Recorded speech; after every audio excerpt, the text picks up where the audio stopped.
سود والا انسان کا ہر څومره مالدار وي و نتیجه ریزلٹ آخرین به د هغې خراب وي د هغې آخرین به د ذلت والا وي پیسې به ورسره نه وي ډېر ذلیله مرګ به د هغې او ناکاره مرګ به هغې لره دویم دا دی چې کله یو سړی د چا سره د سود کاروبار کوي نو هغه بل خو مجبوراً د هغې نه پیسې راخلي مجبور وي او دې خو د هغې د مجبورۍ نه غلطه فایده اخلي نه غریب مجبور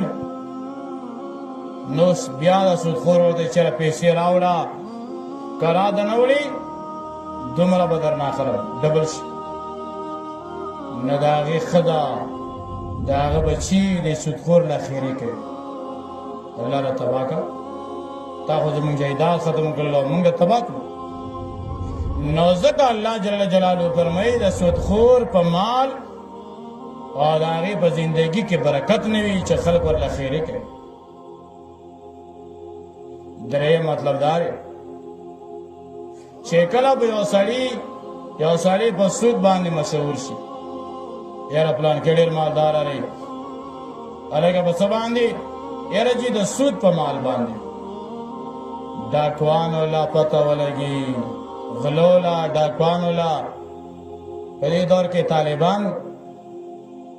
نه هغوی به ورته ټېلیفون وکړي دومره پیسې راوړه که را د نه وړي خیر به د نه وي نو کروڑ راوړه 2 کروڑه راوړه ورنه وابې اخیستې کانې ورکولې دماکې به ورباندې کول نو د سودخور نه پیسې به دې طریقې به راړی نو ځکه الله فرمایي د هغې پیسو کې برکت نه همدارنګې د سودخور دا مال حرام وي او په حرام مال کې برکت نه وي په ورځ د قیامت چې کله د الله په دربار کې حاضر شي کم نیک اعمال یې کړي وي کم خیراتونه کړي وي کم په دې مال باندې جماعتونه جوړ کړي وي حج یې ورباندې کړی دی هغه ټول د هغې برباد به عملنامه به د هغې خالي وي هېڅ ثواب هغه له نه میلاوي نو په ورځ د قیامت به هم ذلیله وي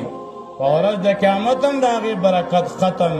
په دنیا کې هم د هغه برکته د مال ختم